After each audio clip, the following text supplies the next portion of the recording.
Welcome to Fantasy Sports Daily with Ray Flowers, Monday through Friday at 11 a.m. Eastern Standard Time. Don't forget to use the promo code FSD20 for a 20% discount on the products over at fantasyguru.com.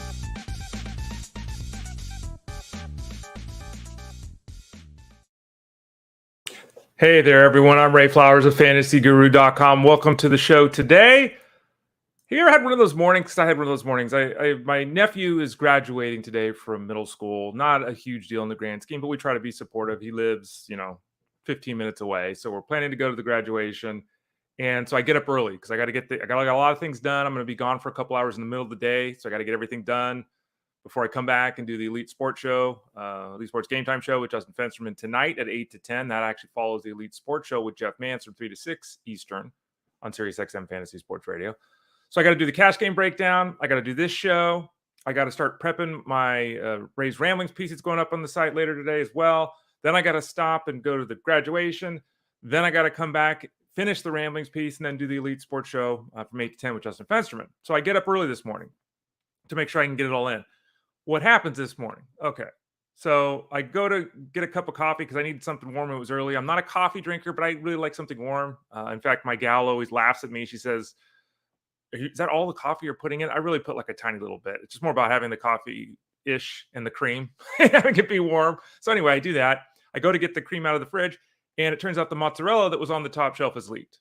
So all the fluid is out of the mozzarella. It was in a little container. It's all over the top of the shelf. So I got to take everything off the shelf. I got to clean the shelf. Got to put it all back together. All right. I did this after, by the way, unloading the dishwasher because I was trying to be a good partner, right? I didn't want my lady to come back from the dog walk that she does graciously every morning. So then I undid the dishwasher first. Then I have this problem. Then I go to sign on for this show. And for some reason, I always use Chrome. For some reason, Chrome has been really wonky the last couple of days. I don't know if any of you are experiencing that too. But Chrome has been really wonky. And as a result, I had to end up doing the show today on Mozilla, which is fine. But then I had to log into Mozilla. I had to get passcodes because it was a different browser. I had to go through all that process. Here I am. So I think I spent 25 of the 45 minutes I got up early doing nonsense. So I don't know how much I really got ahead. Do you ever feel like that? You ever feel like you're always in the middle? That's kind of how I'm feeling today. But at least I'm here and at least we're ready to go. And here's what we have to go with today on the show. We've got a lot of baseball talk today. No football talk today. Wednesdays are Armando Marsal. Thursdays are Tyler Beaker. Fridays are Russell Clay. Unfortunately, Tyler's got an issue. Not an issue. He's got something he's doing on his own today, so he won't be available with us. He'll be back next Thursday. Tomorrow, Russell Clay will be with us. We'll continue our discussion about the running back position tomorrow. So no football today, which is good for those of you that want to just talk baseball. Yoshi Yamamoto, Cade, Povich, Mason Miller, Reese, Olson, some of that good, some of that bad. CJ Abrams, Stephen Kwan, Jesse Winker, Gleyber Torres, Cody Bellinger, DJ Friedl, Blaze Alexander, Zach Neto, Henry Davis, Alex Kirilloff, some of that good, some of that bad. Stunning news on Bryan. Woo! We'll talk about just craziness going on with Bryan. We'll talk about that in a bit. Josh Jung, his teammate, Trey Turner, and Jurickson Profar. So, a little bit of a pared down list of players to talk about today, but I think we'll have some good stuff. So thank you for joining me on Fantasy Sports Daily here. It's every day, Monday through Friday at 11 a.m. Eastern Standard Time. We have decided to make a switch in the time. So starting on the 1st of July, this show will go to 12 p.m. Eastern Time or 9 a.m. West Coast time. That's not going to be till July 1st, so we still have a couple of more weeks at this 11 a.m. time.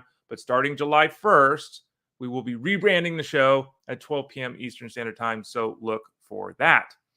Okay, before we dive into the baseball talk, can't not talk about football because it is that time of the year. Don't forget that the football product is available over at fantasyguru.com. Click the join now or subscribe tab, in the top right-hand corner of the page and get access to everything. You can get access to DFS. You can get access to wagering. You can get access to seasonal football. Remember, if you get the Elite seasonal package, which includes the CFL and the UFL, it also includes baseball. So you get the full season baseball package if you get the Elite seasonal package over at fantasyguru.com. As you can see there, that it doesn't even come close to encapsulating the goodness that we've got over at fantasyguru.com. Examples of articles that just went up. We had Armando Marsal discussing the zero running back theory. The value of Best Ball Mania draft picks, that's available. These are the stuff that just come up in the last 24 hours. Fantasy Bosco, Rich Mileto looked at every position and said, okay, how did these guys produce their points? Was it receptions? Was it yardage? Was it scoring? A great article with tons of graphs available. We've got an article, Draft Strategy Session, which is live over there. In-depth breakdown of Superflex and 2 QB leagues. Stuff just keeps coming out every day, and it's going to keep coming out every day until the season begins. It includes all the rankings, dynasty, rookie, PPR, non-PPR. We've got all that kind of stuff, IDP rankings. You get access to all the Discord over at fantasyguru.com. And believe me, we wish some of you would take less advantage of that because it does get really busy in there. But no, I'm just kidding. Happy to help you all set your lineups, make draft picks, all that kind of stuff. Get access to the live stream and any podcasts and all that kind of stuff. So go sign up, subscribe tab, top right. You get rocking and rolling. All of it is up and available right now over at fantasyguru.com.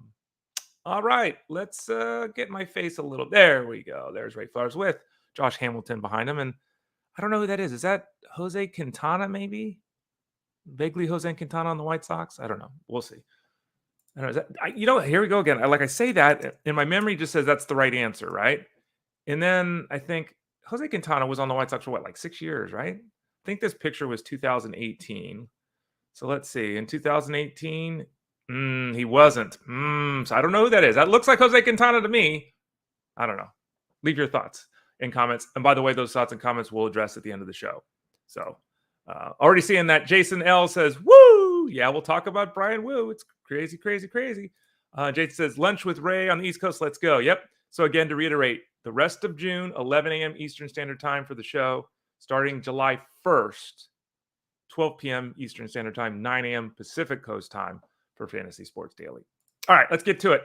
Yoshi Yamamoto. This is not, he didn't pitch, and you might be wondering, Ray, what the hell are you talking about Yamamoto for? Well, his next start is being pushed back, and this is not surprising. With the Dodgers obviously being very cautious. They've been very cautious with the usage of Tyler Glasnow. They're getting back Bobby Miller potentially for his next outing we'll have one more outing in the minors and then likely to be returning after that. At some point, Clayton Kershaw will return. I was having a discussion with someone in Discord over about Gavin Stone. Gavin Stone, does he stay in the rotation? Hard to see how, unless guys start getting hurt. The Dodgers have the ability to use a 6-man rotation if they want. They have an ability to skip turns in the rotation. They have an ability to give extra rest to guys. And that's what they're doing with Yamamoto here. He's going to have a start push back from Thursday to Saturday. There is no indication whatsoever that Yamamoto is dealing with any kind of health issue. This seemingly is just the Dodgers trying to be careful and cautious because, again, remember, pitching is different across the seas. Guys generally pitch once a week. Okay, they don't do a 5-game. They pitch once a week. That's generally how it's handled. Usually it's once every 6 games, I think. But a little bit different here. So they're just going to give him a couple extra days. So he doesn't get the Rangers. He gets the Royals instead.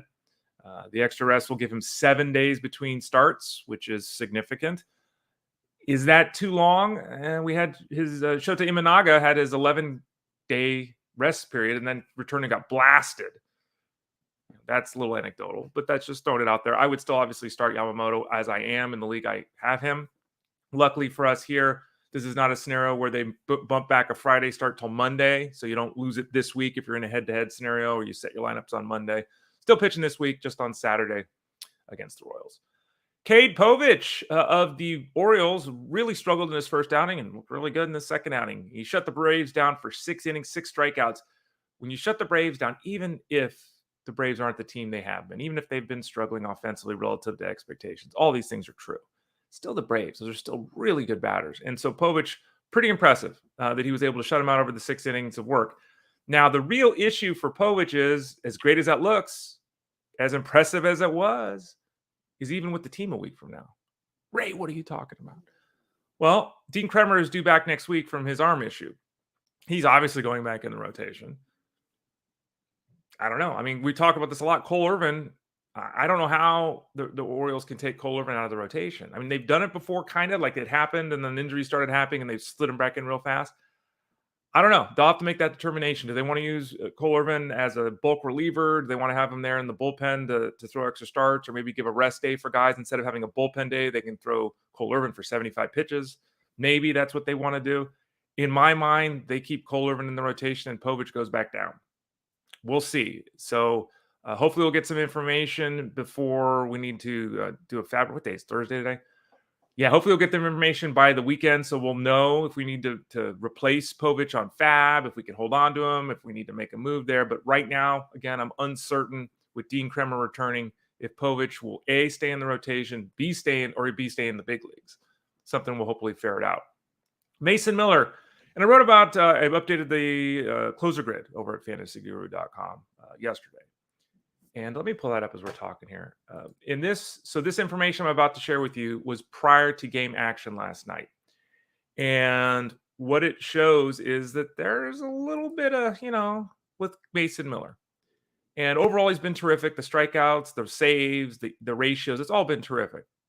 But as I pointed out in the article, in his last 4 outings, 1 save. Oh, I should add his name to that. Ray, you can't. Do you ever do that? I'm looking at the list of players as I'm writing, right? And I'm just assuming that everyone would reference the chart above, which is fair to think, but not ideal. So let me make that adjustment right here as we're talking live on air. Mason Miller has 1 save in 4 outings. And again, this is before last night. Had 1 save in 4 outings and had given up 8 runs in 9 1/3 innings. Now, only 5 of those runs were earned, but that's still 8 runs in 9 1/3 innings. That ain't good, right? So what happens last night? Well, last night he picked up a loss, giving up another run. That's now 9 runs in 10 innings with Mason Miller. Yeah. That's 1 save in 5 appearances. And, we've talked a lot about this. Let me pull back for a second. We've talked a lot about Miller, but pulling back, we have a scenario where Miller was so good to start the year. I think a lot of people just put him in their lineup and it's just Mason Miller. Realistically, the last 3 weeks here, he has sucked. That's the fact. He sucked. Do we have to reassess? I think we have to start to reassess because there are concerns here, just like the opposite. When a guy starts out slow and then heats up, takes a long time to realize it, right? It's like, oh, he's hitting 200. The number's 240. What's he been doing the last 3 weeks? Oh my God, he's hitting 330.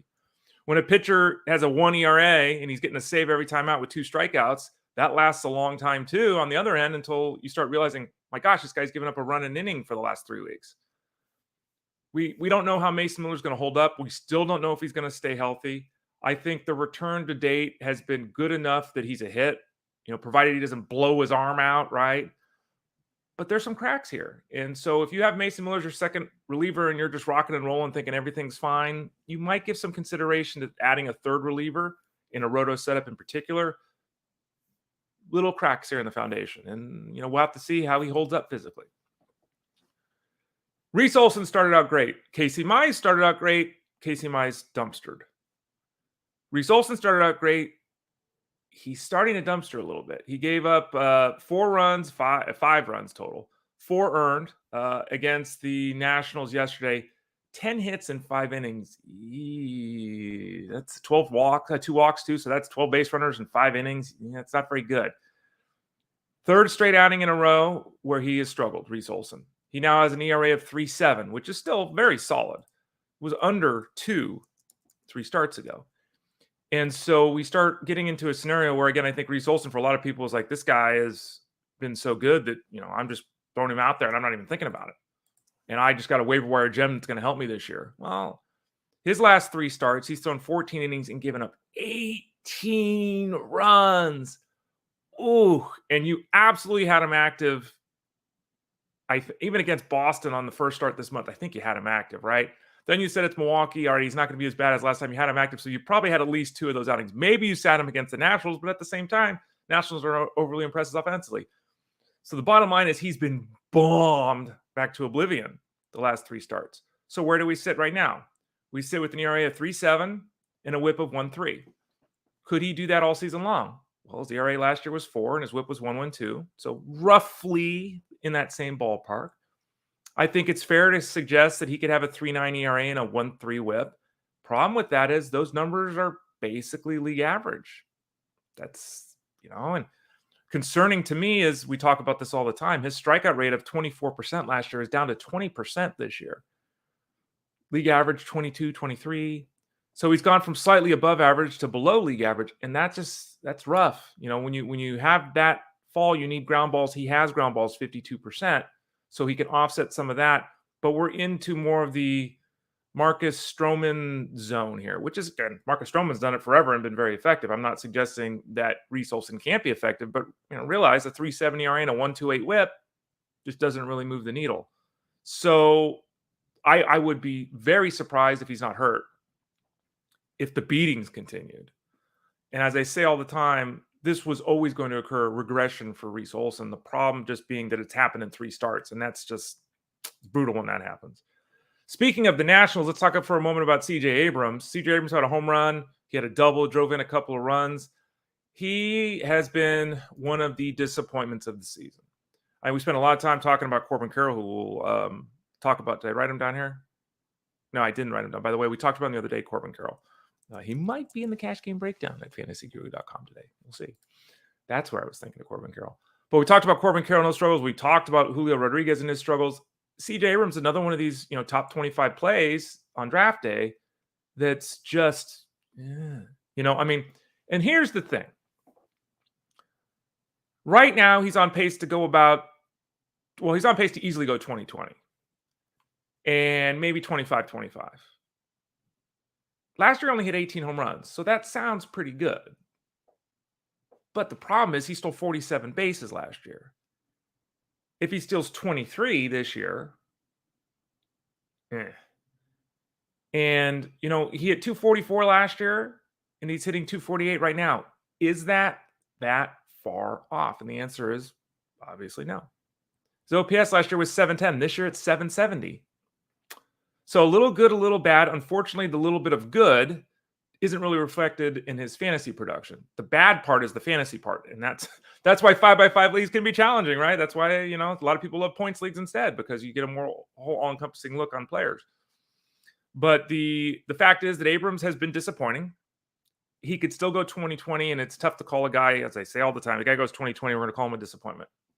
Okay, I get it. Hopefully he gets going here. The last 6 games, he's gone deep twice. He's stolen 2 bases. He's got 8 RBIs and 6 runs. So the last week, he's really picked things up. Let's hope that there's an extended hot run in June. It's totally possible. I do not believe he's a 250 hitter. His hit tool is way better than that. I think he's a 275 hitter, no problem. We saw that in the second half last year for the Nationals. I would anticipate the batting average coming up. I would anticipate the steals coming up. I still think that it's going to be a little difficult for him to reach his expectations from last year. But if he goes 20-30, scores 95 runs, and hits 270, still pretty good. Let's hope that's starting right now. Speaking of pretty good, Stephen Kwan has been in the cash game breakdown at fantasyguru.com. We had a bet on him the other night. It hit. And it's really getting stupid in a good way with Stephen Kwan. Stephen Kwan went 2 for 5 last night, a couple of hits, scored a run. And this just, I don't know how many people realize this because, he's not a sexy player. He's got 4 home runs and 3 steals. He needs to run more because eventually the bat will slow. And remember, this is the guy that stole 21 bases last year and basically has been stealing 20 a season. Needs to pick that pace up. But his bat is full fire mode. And we were joking last night, like he's hitting 380. It's only 40 games, but he's hitting 380. And it's like you want to comp him to Tony Gwynn because he's got a very Tony Gwynn-like game. But then you see a 979 OPS this year, and I said it last night. This ain't Tony Gwynn. This is George Brett. Like, what's going on here with Stephen Kwan? He's been fantastic. And he has been out of control since he returned from injury. He has 30 at-bats since he returned from injury. He has 15 base hits. He's played 8 games. He's hitting 500 with 11 runs scored. He is out of his mind all season long and right now. Is he going to hit 380? Crazy things happen, man. And this guy doesn't strike out and puts the ball in play. Would I expect him? Absolutely not. This is a quarter of the season, though.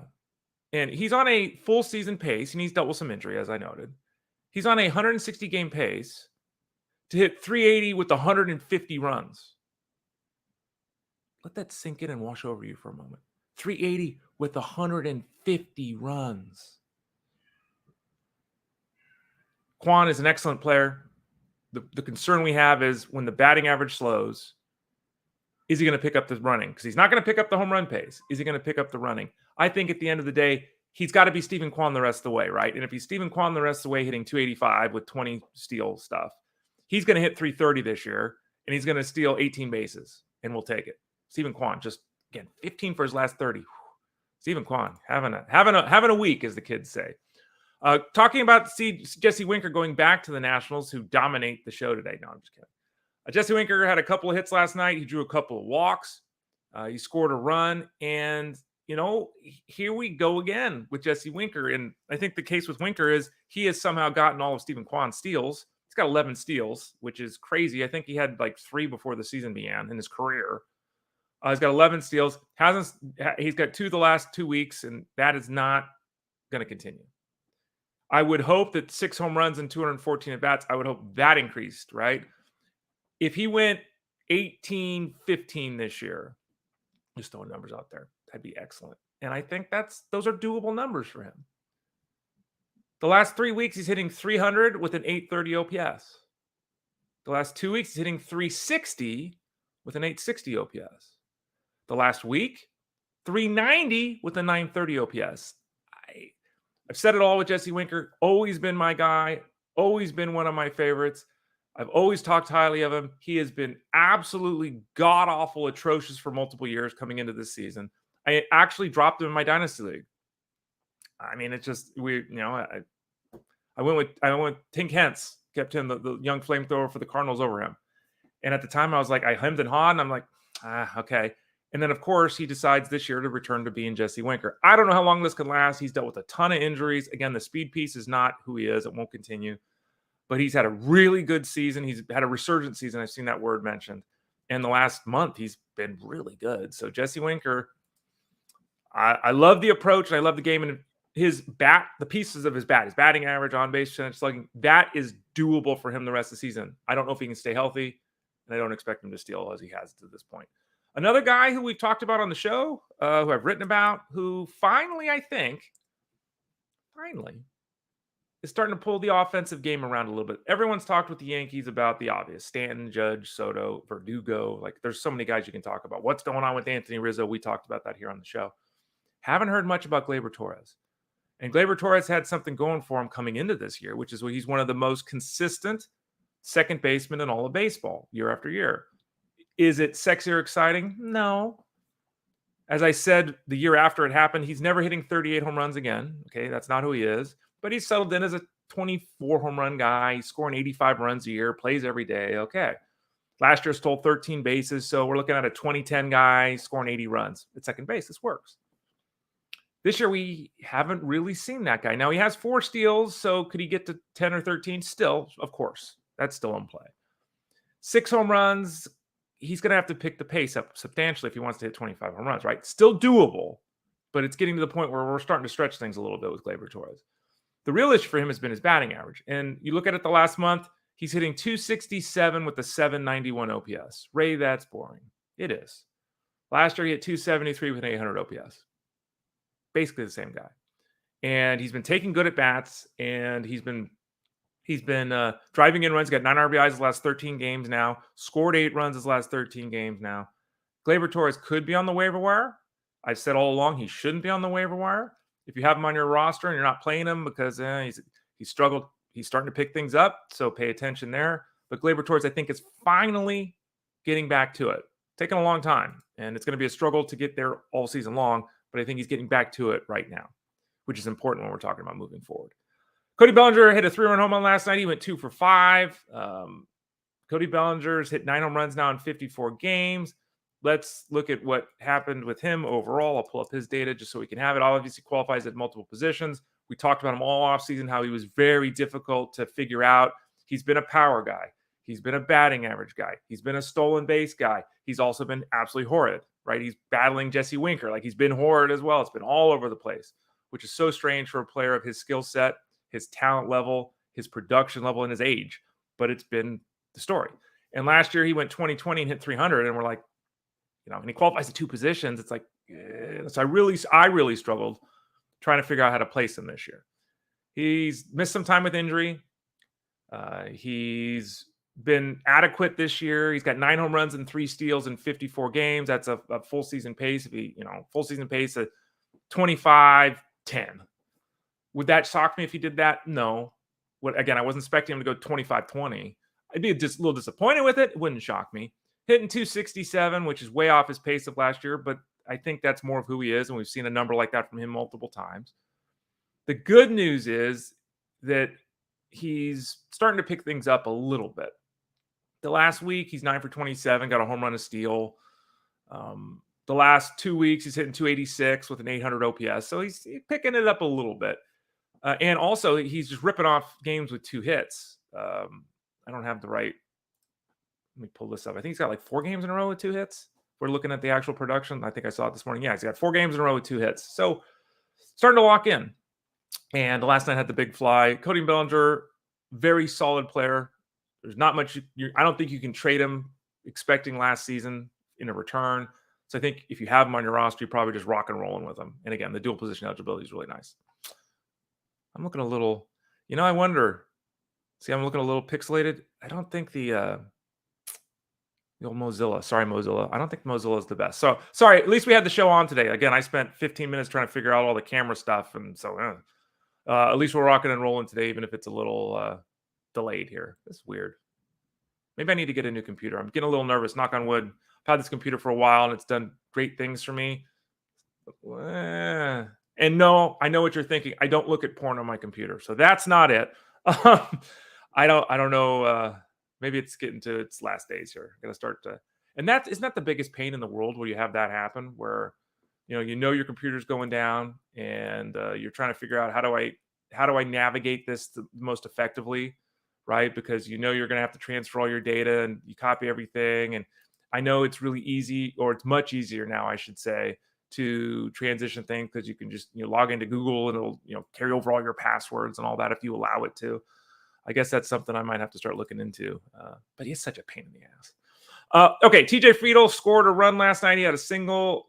Friedl was another one of these players who last season was really good.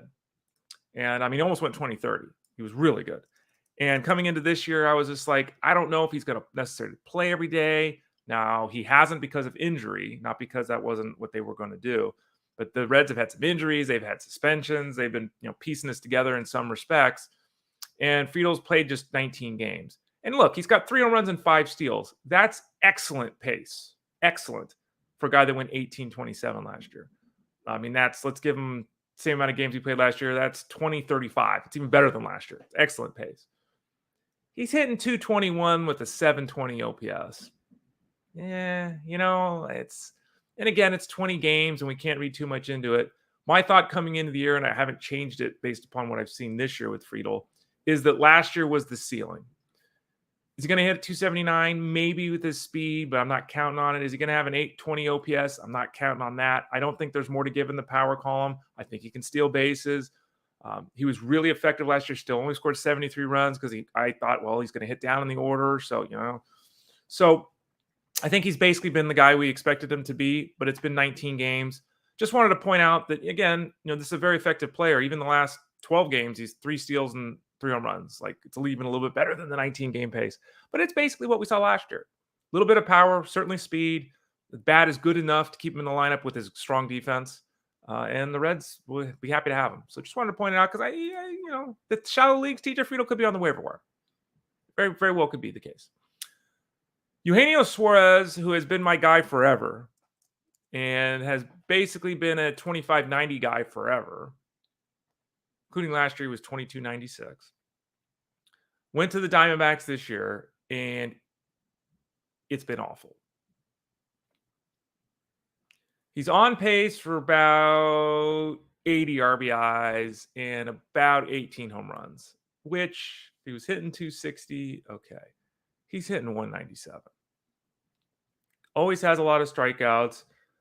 Has been inconsistent on a weekly basis, but in the end, very consistent overall. The Diamondbacks don't like his at-bats. Again, he's hitting 197. His OPS is 575. This is in the Jesse Winker zone the last couple of years, right? Like, this is just he's barely better than a pitcher. Like, he's worse than league average right now, Eugenio Suarez. And so what does that mean? That means that the Diamondbacks have made the decision that now that Perdomo is back to play shortstop and Jordan Lawler is coming, working his way back from injury, he'll be promoted at some point in the second half, most likely for the Diamondbacks.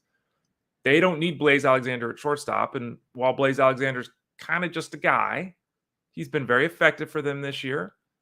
So they're going to start using him at third base. And it's, I think that, again, to be clear, this signals a death blow to Eugenio Suarez. If you're holding on to him and it's anything but like a, 40-man roster, keeper, dynasty, something like it's a redraft league. If you're still holding on to Suarez, I think now's the time to bail. Does that mean we go run and grab Blaze Alexander? He's just not. I mean, Blaze Alexander was crazy hot, right? And we talked about him on the show, and I said, don't buy into this. This is not. He's a guy that's going to be the last guy in the bench kind of player, right? He's not even a guy that should be playing daily for a good team. Hitting 273 with a 720 OPS, 3 home runs, 2 steals. Whoopity-doo. And he's become that guy. Now, the problem is he was blazing hot to start the season, which means he's been really bad since. Now, he's hitting 288 the last 19 games. That's totally right. But we're talking 19 games where he's hitting 288 with a 640 OPS, no home runs and 1 steal.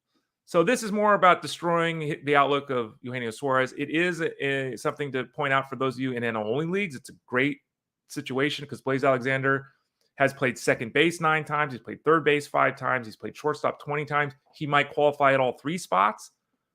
Certainly seems like he's going to get 10 games at third base in relative short order if that's your number that you have to hit for qualification. So it's good news in that respect. But in the grander scheme, both Blaze and Eugenio, not guys you really want to be using in a mixed league scenario. Zach Neto, just want to check in on Zach Neto because he came up last year with a little bit of hype and then entered this season saying, okay, last year was kind of a test case for the Angels. Let's see what he's got this year. Went 3 for 5 last night, had a home run, drove in 2, scored a couple of runs, excuse me. So let's check in on Mr. Neto and see how he's doing overall. Is he someone that you should be paying attention to at the shortstop position? Is he rolling well? Are there signs that all of a sudden he's going to break out? Right now, he's got a 724 OPS, batting 250, 300 on base percentage. Blech. Walk strikeout stuff, same as last year. Isolated power's up a little bit. It's basically league average. Nothing to get excited about there. Exit velocity is the same. Launch angle is the same. Barrel is rate's the same. Like the same. I think that his expected WOBA 312 last year, 319 this year. He's basically been the same guy. So we're at 149 games with Zach Neto. What do we got? We got a guy who's gone 17-13 with 60 runs and 60 RBIs while batting 236. Now, if this was a full season, if this was his rookie year, and he went 240, 17, 60, 60, 13, we'd all say that's pretty good, right? That's kind of in the Ezekiel Tovar range from last year. Not the same, but overall kind of the same. Is it good? Nah. Is it that far off 2015? Not really. It's really not. And none of the numbers here are scary with him. None of the numbers right here are bad with him. And in fact, all the numbers are basically very bleh. But he's playing every day. And he's a talented guy. And he's expected to be someone that can reach all-star games. He's not an elite talent. He's not an off-the-charts guy. But he is someone that if he made a couple all-star teams, it wouldn't be a shock. So solid start to his big league career. Good game last night. Nothing to get overly excited about, but I wanted to make a mention of him because we never talk about him, and I thought he deserved a little bit of note, a little bit of bump. Henry Davis hit a home run last night. Second and 15 at bats, second hit and 15 at bats since he's been called back up. Henry Davis, I mean, he went down to the minors and admitted that he needed to change his approach because he had become too passive because he thought he wasn't attacking pitches enough, and so he worked on his approach. He goes down to the minors. What was his OPS? It was 1,000 something, right? He goes down to the minors with 1,080. It was a tremendous OPS. Comes back to the big leagues, and it's, and depending upon your setup, he may or may not qualify at catcher, even though he is a catcher because he's playing outfield.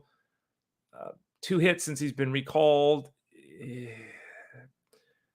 Overall, he's too good to be this bad, if that makes sense. In 90 games, he's hitting 198 with a 30% strikeout rate and a 615 OPS.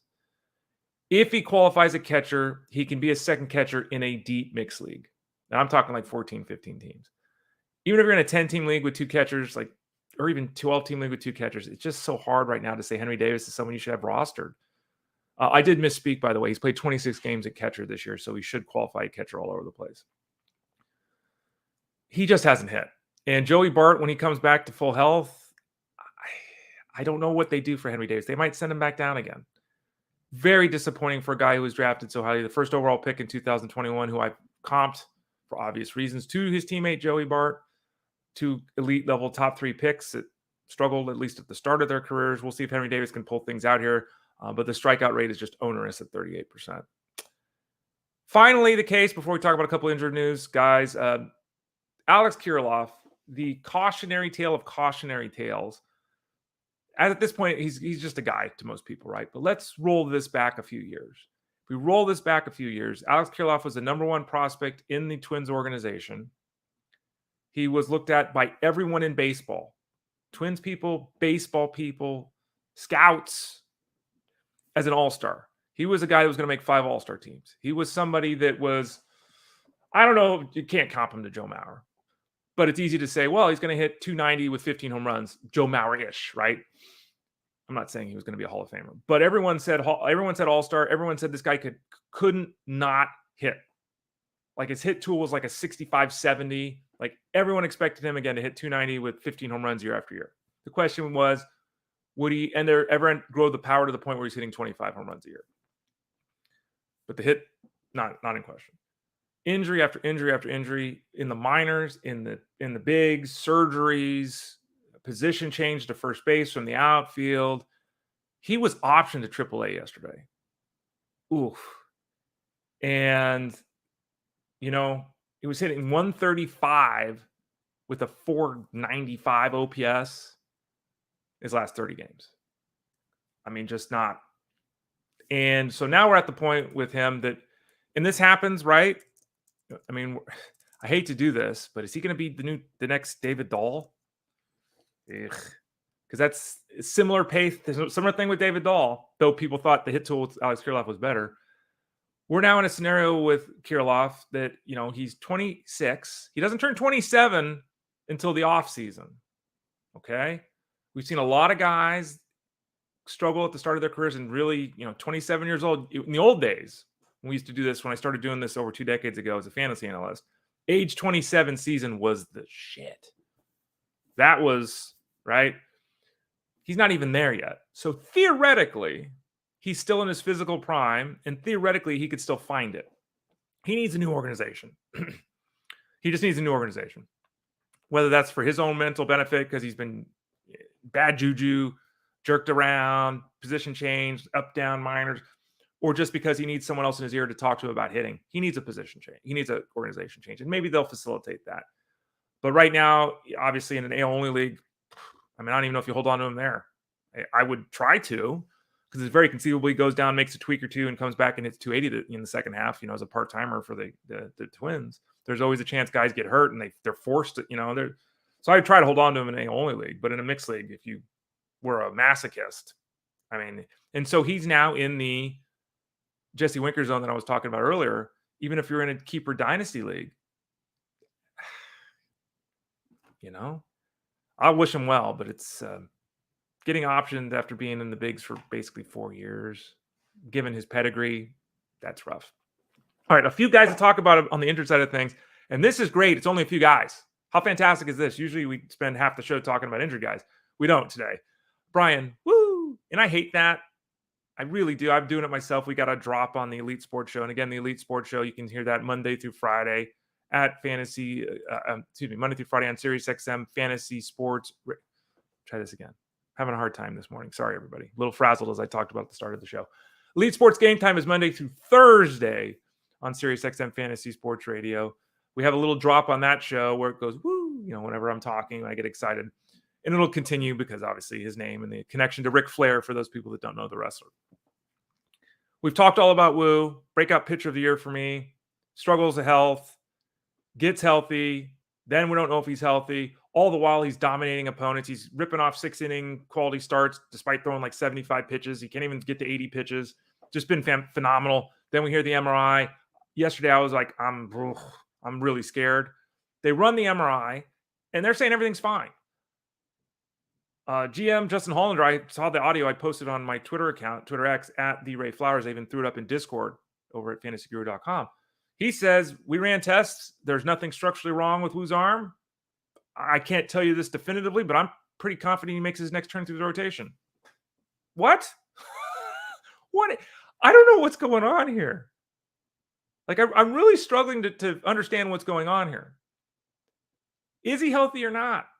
They keep running all these tests. They keep having concerns. They're taking him out of starts. He didn't feel right. They're giving him extra time. They're worried about they're running MRIs. And every time they run a test, his arm is fine.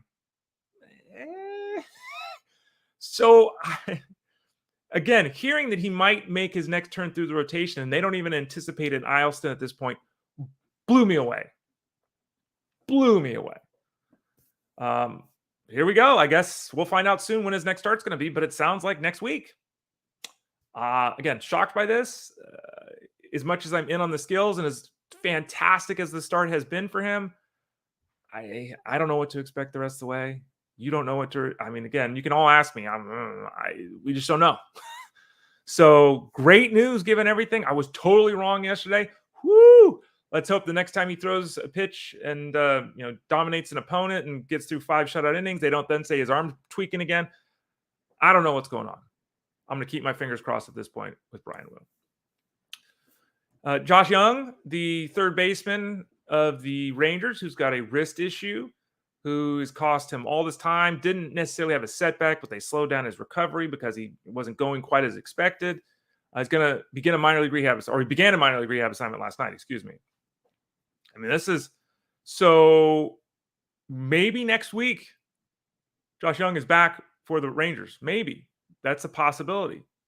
Maybe it takes him 2 weeks to get ready, something like that. We're not anticipating at this time there being any setbacks physically, right? That would preclude him from spending 7 days on the farm and getting back going. It'll obviously depend on how he's going to, right? Because there is some swing and miss in his game, and we don't want him getting called up if he's got a 35% strikeout rate. We don't want this turning into a Henry Davis situation. But it's really interesting what's going to happen here because Josh Smith has been terrific, and he's probably been a great bridge player for a lot of people. And he's actually hit cleanup a ton, which is weird. They're doing the lefty-righty thing to break it up at the top of the order. I get it. But where does he play, right? When Jung is back, he goes into third base. Second base is Marcus Semien. Shortstop is Corey Seager. Josh Smith doesn't play. Ray will put him at DH. Okay, he can play a little DH. Ezekiel Duran can play a little DH. They got Robbie Grossman who can play a little DH.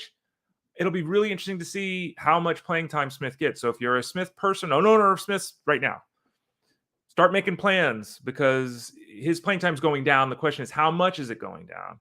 Because I really struggle with the idea that they're going to make him their full-time DH. And remember as well, Evan Carter, when he comes back, is going in the mix too. So coming back from that back issue. So Josh Smith, but this is more about just an update on Josh Jung. Maybe a week or so, 10 days away from returning to the Rangers, which is really good news. Trea Turner, who hurt himself against the Giants, scoring at home plate, hurt his hamstring, was progressing quicker than expected, then had that minor setback. He's trending toward now returning next week, potentially early next week to the Phillies. He ran the bases yesterday. He's doing more drills the next couple of days with the running to make sure he's okay. It's possible he's back this weekend. But the fact that they're saying it's possible he's back this weekend makes us feel very confident because you never know. He's already had one setback. Confident he's back and good to go starting next week. So that's where we're at right now. Yamamoto Sosa, who's done a great job filling in, about ready to turn into a pumpkin because Trea Turner is getting close to returning for the Phillies. Finally, Jurickson Profar, he's got a knee issue. He took a swing and basically fell over. And that's not good. And it was grabbed his knee, and he's been dealing with tendonitis in his knee. He and the team are claiming it's not a big deal. They ran an MRI, no structural damage. Everyone is saying that this is an issue he kind of deals with. I will say it this way. I'm very nervous with Jurickson Profar because, again, you don't swing and fall over if everything's okay. Okay. For the first time in my life, I got a pinched nerve in my neck. My shoulder, one of the two. I guess it's my shoulder. I've never had this. I never had a problem with my left shoulder in my entire life. My right shoulder, a little bit from sport, never my left shoulder. And this happened, I don't know, a month and a half ago. And I've never had a pinched nerve. I had no experience with it. All I know is like if I take my arm and I push it backwards, So I can't even do it. Like if I lift my arm to throw a pitch, but I did left-handed, my arm hurts. I lose strength, and even if I put my arm down at my side, I get a issue here on my shoulder neck for like 20 seconds after I put my arm down. Okay. So I could, if I reached for a dog toy or I try to grab, my arm kind of goes. So I get what Jurickson Profar swinging, falling over. I understand that. But what I'm saying is, if I had to play a sport right now with my shoulder, I couldn't. It wouldn't work. I couldn't do the athletic movements that are necessary to play. Can Profar? They're saying he can't. I then look at his production, which we've talked about so much as being stupendous and league winning and over his head and everything like that. And if I'm connecting dots here that don't belong together, so be it. But I'm connecting these dots and I'm seeing now is the time, and it's too late. If you hadn't got out on Jurickson Profar, I had multiple people ask me, they were making trades recently with Profar, and I'm like, no, whoa, we got to back up because this was happening right at the time the trade offers were coming in. If you can parlay Profar as the player he is today to somebody else, meaning an all-star hitting 320 and all that kind of stuff, if you can parlay that, do it. I don't know if you can, especially after this hiccup. Again, I would have done it more. I would have done it sooner if someone were to pay me the price of his production. If they didn't pay me the price of his production, I would have just kept him. That would have been fine. But we're at that point where I'm now nervous. I'm nervous, as I discussed with you, about production. I'm now nervous about his knee. And to me, it's just a signal of this is the start of. So hope I'm wrong. Because again, we've talked about this with Profar. Great story. 13th big league season, finally living up to expectations because he was the number one prospect in baseball 20 years ago, 15 years ago, whatever the hell it was. When was he drafted? He was drafted in what? I don't even see it here. When did he start his minor league career? Let's pull it up. Minor leagues, 2010. So I'm going to say in 2011, he was the number one prospect in baseball. Great to see the story, but I'm really nervous right now. So that's kind of my take on him. As you can see there on the screen, don't forget to get the draft guide over at fantasyguru.com for football. Click the subscribe tab in the top right corner. Again, it's not just a draft guide. It's a full season product. Get signed up, get coverage all through the year. If you get the elite seasonal package, you get baseball for free as an add-on. So for those of you that like the show and think everything's cool and maybe you'd like to see and check out what we're doing, get the elite seasonal package for football. You'll see it there on the list. It'll say MLB seasonal for free. You get UFL for free. You get CFL for free as well. If you sign up for that package, you get the data package. There's also the basic package that's there on the screen for $49.99. That is already discounted. You don't need a promo code. I don't know if there'll be a promo code at some point. It's already, promo codes are the worst thing. The worst thing our industry ever did. Second worst thing our industry ever did. Worst thing our industry ever did was give stuff away for free. And I think you're seeing some of that now. There are 9 gazillion free websites, free accounts, free fantasy advisors, and it's really muddled the space to the point where anyone could be a fantasy person. Everyone's got, 4,000 followers on Twitter. Everyone's got 150 people in their Substack or whatever. Like everyone, it's just like, it's really diluted the product by giving everything away for free. But the second thing we did wrong was give promo codes. Promo codes are just freaking stupid.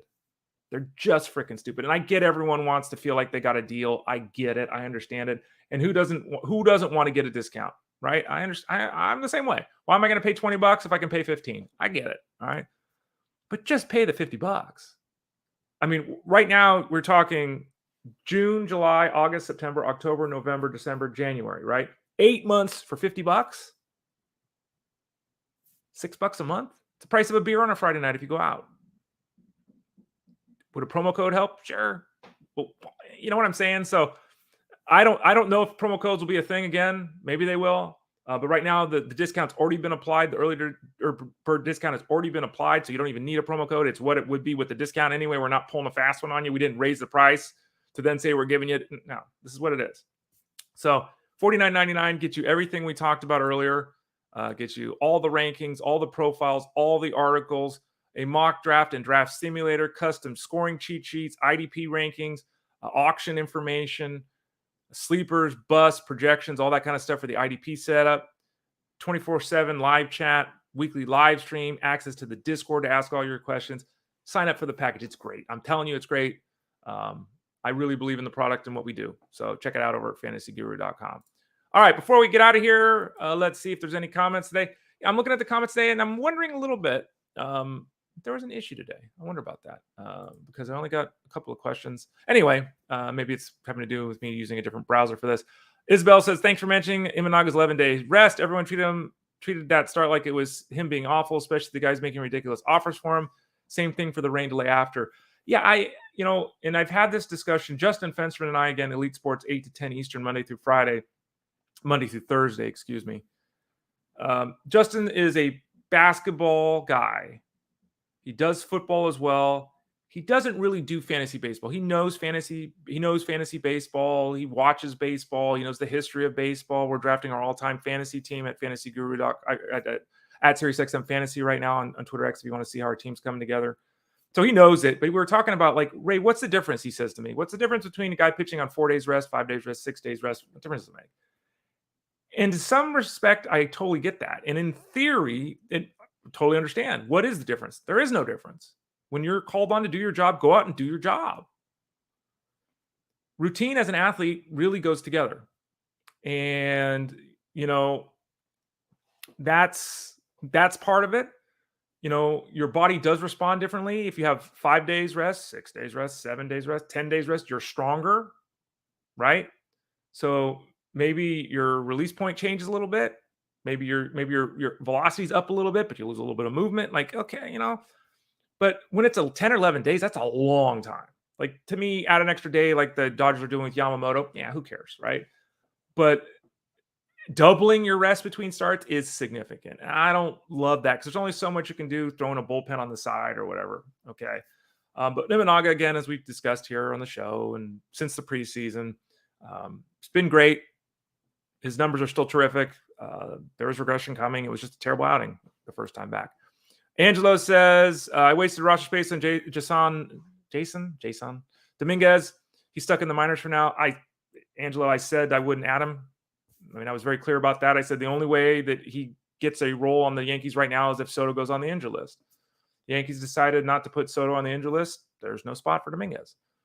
This has been the same. People have been talking about Dominguez coming back from Tommy John surgery. Like, they've wanted to roster him for 3 months. And it's like, God, where's he going to play?